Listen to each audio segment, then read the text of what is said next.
तो चले आज बात करते हैं इंडियन इंटरनेट के पहले सच्चे आइकॉन्स में से एक की, भुवन बाम की। ये कहानी है उनकी जबरदस्त कामयाबी के पीछे की। लाखों लोग उन्हें उस कॉमेडियन के तौर पर जानते हैं जिसने इंडियन यूट्यूब का चेहरा ही बदल दिया। उन्होंने ये साबित कर दिया कि किसी को बस एक फोन, एक इंटरनेट कनेक्शन और क्रिएटिविटी की एक चिंगारी की जरूरत होती है। और देखिए, बस इसी एक सिंपल आइडिया के दम पर वो 1 अरब से ज्यादा लोगों के इस देश में सबसे जाने पहचाने चेहरों में से एक बन गए। लेकिन जैसे जैसे उनकी शोहरत आसमान छू रही थी, वो अपने घर पर इसकी क्या कीमत चुका रहे थे? यही कहानी आज हम समझेंगे। एक ऐसी कहानी जिसमें 2 बिल्कुल अलग दुनियाएं थीं। तो कहानी के इस हिस्से में हम देखेंगे कि कैसे एक तरफ तो बेहिसाब शोहरत थी और दूसरी ही तरफ घर के अंदर एक गहरा कलेश था। घर के बाहर का आलम ये था कि फैंस की लाइन लगी रहती थी। दिन हो या रात, वो अपनी बालकनी तक पर नहीं जा सकते थे क्योंकि हर वक्त दर्जनों लोग उन्हें देख रहे होते थे। लेकिन बंद दरवाजों के पीछे की हकीकत बाहर की इस दुनिया से बिल्कुल अलग थी। घर के अंदर लगातार कलेश का माहौल बना रहता था। भुवन ने बहुत खुलकर ये बात बताई कि इस पूरे कलेश की जड़ थी उनके पिता का शराब से संघर्ष, जो उनकी कामयाबी बढ़ने के साथ साथ और भी बिगड़ता चला गया।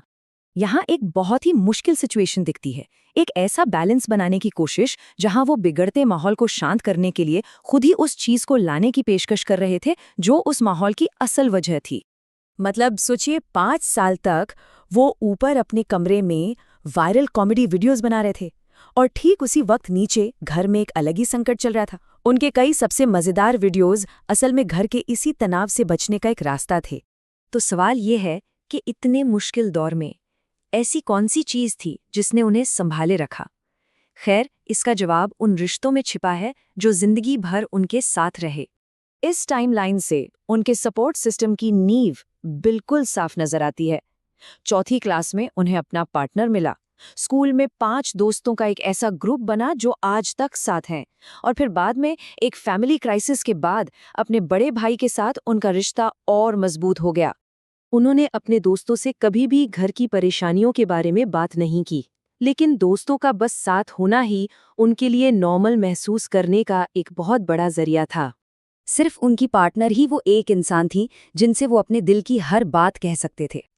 उन्होंने बिना किसी सवाल के हमेशा भुवन का साथ दिया और उन्हें याद दिलाया कि वो इस मुश्किल दौर से निकल सकते हैं। तो अब आगे बढ़ते हैं और देखते हैं कि इन पर्सनल मुश्किलों ने उनके प्रोफेशनल सपनों को, उनके एम्बिशन को कैसे शक्ल दी। इंडस्ट्री उन्हें बस एक ही नज़र से देख रही थी, एक कॉमेडियन के तौर पर। उन्हें लगातार टाइपकास्ट किया जा रहा था, साइड केक या कॉमेडी कैरेक्टर के रोल दिए जा रहे थे। और फिर उन्हें यह एहसास हुआ कि 100 करोड़ से ज्यादा की आबादी वाले इस देश में गिने चुने 20 ही चेहरे हैं जो हर जगह दिखते हैं। इसी एहसास ने उन्हें उस छोटे से सर्कल में अपनी जगह बनाने के लिए मोटिवेट किया, किसी मौके का इंतजार करके नहीं बल्कि खुद मौके बनाकर। तो उन्होंने अपनी कहानी का कंट्रोल अपने हाथ में ले लिया। सबसे पहले टाइपकास्ट रोल्स को मना किया, फिर बीबी की वाइन्स प्रोडक्शन शुरू किया और फिर ढिंडोरा और ताज़ा खबर जैसे अपने खुद के शो बनाए। उन्होंने इस बात पर दांव लगाया कि जिस ऑडियंस ने उन पर भरोसा किया है वो उन्हें यहाँ भी फॉलो करेगी, और उन्होंने खुद को एक एक्टर और क्रिएटर के तौर पर साबित कर दिया। लेकिन देखिए, प्रोफेशनल कामयाबी मिलने के बाद भी उनकी जो पर्सनल हीलिंग की यात्रा है वो अब भी अधूरी है। अपने माता पिता दोनों को खो देने के बाद इतने गहरे सदमे से कोई कैसे उभरता है? जब उनसे पूछा गया कि क्या वो इस दुख से उभर पाए हैं, तो उनका जवाब बहुत सीधा और साफ था। उन्होंने कहा, कभी नहीं। वो उस गली जाना ही नहीं चाहते क्योंकि वो जानते हैं कि वो एक ऐसा दलदल है, एक ऐसा स्पाइरल है जो सीधा नीचे की ओर ले जाता है। सबसे अहम बात यही है कि वो खुद ये मानते हैं कि वो जानबूझकर उस दुख का सामना करने से बचते हैं।